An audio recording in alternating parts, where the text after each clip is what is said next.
और वो जो मक्कार वहां कहता है हैदराबाद के अंदर कि हमारे मां बाप यहां से नहीं गए, हमने भारत को चुना, हमने तुम्हारे मां बाप और तुम्हारे पूर्वजों का खून नाली में बहाया है और भारत की सेनाओं के खून की वजह से आज हैदराबाद हमारे पास है। लिहाजा वो मक्कार जब पब्लिकली कहता है कि नहीं नहीं साहब देखिए हमारे पूर्वज नहीं गए, अरे तुम झूठे मक्कार हो, तुम्हारे पूर्वजों ने तो 1946 में जो वोटिंग भारत के अंदर हुई है उन वोटिंग के अंदर उसने 98% हिंदुस्तान के मुसलमानों ने पाकिस्तान जाने की बात कही थी, पाकिस्तान बनाने की बात कही थी, तुम नहीं गए।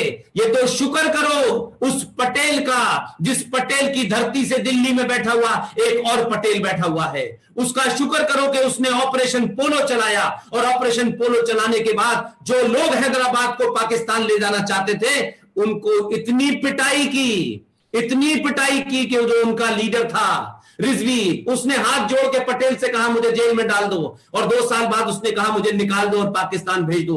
ये झूठी मक्कारी जो लोग संसद में खड़े होकर के कहते हैं कि हमारे बाप दादाओं ने हमारे पूर्वजों ने भारत को चुना, तुम्हारे पूर्वजों का 1946 में नारा था लड़के लेंगे पाकिस्तान, मर मर के लेंगे पाकिस्तान। पाकिस्तान बनने के बाद वो जो नारा लगा है पाकिस्तान में, आप लोगों को पाकिस्तान के बारे में कुछ भी पता नहीं है। इस देश में 99% लोग पाकिस्तान के बारे में कुछ हिंदू अखबारों की उत्तेजनात्मक हेडिंग के द्वारा जानते हैं। पाकिस्तान में 47 के बाद पाकिस्तान बना, 2 साल में नारा लगने लगा पाकिस्तान में लड़के लिया है पाकिस्तान, हंस हंस के लेंगे हिंदुस्तान। ये हंस हंस जो है ये सेकुलरिज्म का शब्द है, इस सेकुलरिज्म के बहाने से लेंगे। इसीलिए आज भारत राष्ट्र के अंदर 8 राज्य ऐसे हैं जहां हिंदू माइनॉरिटी में है। और झूठ और मक्कारी देखिए प्रोफेसर साहब, वाइस चांसलर साहब, जितने भी रीडर और प्रोफेसर वहां बैठे हुए हैं, कि आप ताज्जुब देखिए कि आजाद भारत में मेरे और आपके होते हुए भी इस देश में 8 राज्यों में हिंदू माइनॉरिटी में है। लेकिन इतनी झूठ और मक्कारी का काम किया गया कि 1993 में उस वक्त की सरकार ने, जो कांग्रेस पार्टी की सरकार थी मरकज में, उन्होंने एक अध्यादेश जारी कर दिया। उस नोटिफिकेशन के तहत यह कहा गया कि 5 लोग जो हैं, 5 जिसमें मुसलमान है, सिख है, पारसी है, जैन है, बौद्ध है, ये माइनॉरिटी में है, अपने अपने आप ही तय कर दिया। और ताज्जुब की बात क्या है कि ये 1993 का जो नोटिफिकेशन था, इस नोटिफिकेशन के चलते लक्षद्वीप में सिर्फ 2% हिंदू हैं, 98% मुसलमान हैं। लेकिन ये 1993 का नोटिफिकेशन ये कहता है कि वो जो 2% हिंदू है वो मेजॉरिटी में है, 98% मुसलमान माइनॉरिटी में है। मेघालय में 11% हिंदू है, बाकी ईसाई है, 11% हिंदू मेजॉरिटी में है, मणिपुर में है, नागालैंड में है। तो ये झूठ चल रहा है खुलेआम मेरे भाइयों। सनातनियों, सारी लड़ाई सत्ता बनाने की नहीं होती, सत्ता सिर्फ कुछ काम कर सकती है, लेकिन समाज का हर आदमी अपने आप को एक ताकतवर, अपने राष्ट्र को बचाने के लिए समाज को आना होता है। सरकार में जिन्हें बैठाया है वो सिर्फ हिंदुस्तान को बचा सकते हैं, हिंदुस्तान के बॉर्डर की रक्षा कर सकते हैं। लेकिन मुझे खुशी है कि आप उस प्रदेश में मौजूद हैं जिस प्रदेश में एक आदमी 23 करोड़ लोगों को अकेला चला रहा है, न फौज है उसके पास, न F-16 है। और जो मुल्क रोज हमें धमकाता है, जो भारत को धमकाता है, उससे 20 करोड़ लोग नहीं संभल रहे हैं, ये 23 करोड़ लोगों को अकेला योगी चला रहा है। रूह कांप जाती है कुछ भी करने से पहले, 4 बार रिक्वेस्ट करते हैं अब दोबारा गलती नहीं होगी। लिहाजा राजनीति के बदलने से बहुत कुछ बदलता है। मैं अपनी बात पे दोबारा वहां आना चाहता हूं कि आप अगर ये जाने, अगर आपको ये पता चले कि इस सेकुलरिज्म ने आपके साथ क्या किया है। इस सेकुलरिज्म ने ये किया कि दिल्ली के अंदर एक मजार है शाह वलीउल्लाह की। इस शाह वलीउल्लाह कौन था हमने कभी जाना नहीं, उसकी मजार पे हमारे जैसे बहुत सारे मूर्ख हमारे हिंदू जाके उस पे फूल चढ़ाते हैं, इनको ग्लोरीफाई किया जाता है। ये जो उर्दू का नाम का नाटक किया जाता है कि ये उर्दू क्या है, हमारी जबान है उर्दू।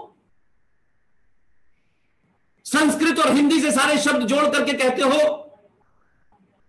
सूरज, अरे सूर्य को तुमने बिखेर दिया, कहा सूरज। अरे तुम तो वो लोग हो जो जमीन को चपटी मानते हो यार, तुम्हारी खोपड़ी चपटी है तो हम क्या करें, तुम जमीन को चपटी मान रहे हो यार। अब तुम कहते हो हमारा मुकाबला करोगे यार। अरे हमने तो हजारों साल पहले बता दिया था मेरे भाई कि ये सूर्य ग्रहण कब पड़ेगा, ये चंद्र ग्रहण कब पड़ेगा, ये जो आपका प्रयागराज है इसमें कुंभ क्यों कब होगा। ये नासा तो 1950 में 48 में आया है। ये नासा वाले लोग तो अभी पैदा हुए हैं, और जो हमारी जनरेशन है वो समझती है कि नासा देश चला रहा था। नहीं, हजारों साल पहले हमारा ज्ञान पूरी दुनिया में था। हमारे पूर्वजों से गलती हो गई, दगेबाज जैसे आज हमारे लोगों से गलती हो रही है। दगेबाज झूठे मक्कार लोगों को अपनी तरह महान समझ लिया, अपनी तरह ईमान समझ लिया, सब कुछ उनसे शेयर कर दिया। वो चोर उठाई गिरे यहां से ले गए और अपने देश में जाकर के उसको अंग्रेजी में ट्रांसलेट किया, और अब हमसे कहते हैं कि ऑर्गेनिक खेती करनी चाहिए। अरे जाहिलो, ये देश तो पिछले हजारों साल से उसी पे जीवित था। अब तुम ऑर्गेनिक बताओगे कि हम खेती कैसे करते हैं। तो हमारी ही चीज को ले गए, हमने अपनी धरोहर को नहीं रखा। ये वो समय है कि सत्ता जब तक है, सत्ता को मजबूत कीजिए, अपने आप को सनातनी बनाइए। और बार बार जो लोग हिंदू राष्ट्र की बात करते हैं, मेरे बजरंग दल के लोगों, विश्व हिंदू परिषद के लोगों और तमाम सारे लोग जिनको हिंदू राष्ट्र चाहिए, वो घर में जाकर के अपने आराध्य देवता के सामने खड़े हो जाएं। पहले ये करके देखें और बताएं, अगर ईमानदार हैं तो अपने उस आराध्य देवता के सामने खड़े हो जाइए जिसको भी आप मानते हैं, और उससे के सामने ये शपथ लीजिए कि मैं हिंदू राष्ट्र की मांग उस दिन करूंगा जब मैं असली सनातनी हो जाऊंगा, जब मेरे संस्कार, जब मेरा चलना फिरना उठना बैठना खाना पीना एक सनातनी का होगा।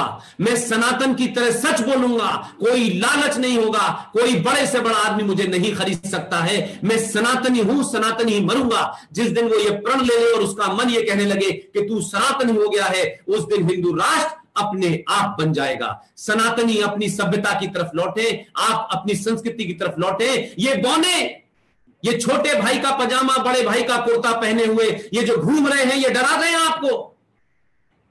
इनको कुछ पता नहीं है, इन्होंने दुकानें खोल रखी हैं। ये मरकज है, ये देवबंद है, ये बरेलवी है, ये फलाकी चिश्ती की मदार है, ये निजामुद्दीन है, ये दुकानें हैं हिंदू मूर्खों को मूर्ख बनाने के लिए।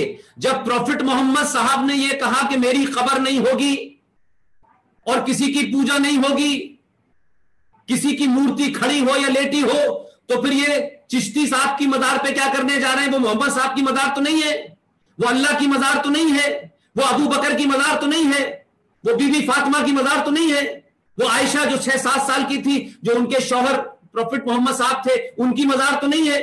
फिर ये किसकी मजारों पे जा रहे हैं। ये हिंदुओं को मूर्ख बनाने के लिए ले जाने की कहानी थी। आप चले गए तो अब वो हो रहा है। उसके कारण आज अपने उस संकट से बाहर नहीं निकल पा रहे। आप बार बार बोलते हैं तो आपको लगता है इसको भी रखना है, उसको भी रखना है। लिहाजा मैं ये मानता हूं कि शाह वलीउल्लाह की मजार के बारे में आपको अगर पता होता तो आपको पता चलता कि ये कौन मक्कार की मजार है, ये मजारें हिंदुस्तान की धरती पे क्या कर रही हैं। आप पढ़िएगा। मेरी किसी भी बात को इसलिए यकीन मत करिएगा कि मेरी बात लोग सुनते हैं। मेरी बात में अगर खोट हो तो मुझे आप ईमेल कर सकते हैं, जैसे आपने इनवाइट किया है, मुझसे पूछ सकते हैं पुष्पेन जी इसका रेफरेंस दीजिए, बताइए कहां से आई ये बात। शाह वलीउल्लाह वो मक्कार था जिसने अहमद शाह अब्दाली को खत लिख के कहा था कि हिंदुस्तान में इस्लाम के खिलाफ माहौल बना हुआ है, यहां इस्लाम खतरे में, आप आइए। इसने अहमद शाह अब्दाली को दावत दी और इस वजह से अहमद शाह अब्दाली यहां आया। और आज अहमद शाह अब्दाली आज भी मौजूद है और शाह वलीउल्लाह भी आज भी मौजूद है। आधुनिक भारत के शाह वलीउल्लाह, आधुनिक भारत का अहमद शाह अब्दाली कौन है, जरा सोचिए। आज आधुनिक भारत का ये शाह वलीउल्लाह कौन है? दिल्ली राज्य के माइनॉरिटी कमीशन का चेयरमैन, दिल्ली राज्य के अल्पसंख्यक आयोग का चेयरमैन, पढ़ा लिखा संवैधानिक पद पे बैठा हुआ ये मक्कार, मुनाफिक, चोर मक्कार। इसने क्या किया? इस जिहादी ने क्या किया? इसका नाम है जफरुल इस्लाम। इस जफरुल इस्लाम ने चिट्ठी लिखी है इस्लामिक देशों को कि भारत में मुसलमानों के साथ बड़ा जाती हो रही है। अगर आप भारत को हड़काएंगे तो भारत के अंदर भूचाल आ जाएगा। ये आधुनिक भारत का शाह वलीउल्लाह है। ऐसे लोगों को पहचानिए, बड़े बड़े मुखौटों में आपके पास आएंगे, बड़ी बड़ी बातें करेंगे, लेकिन उनका एजेंडा साफ है।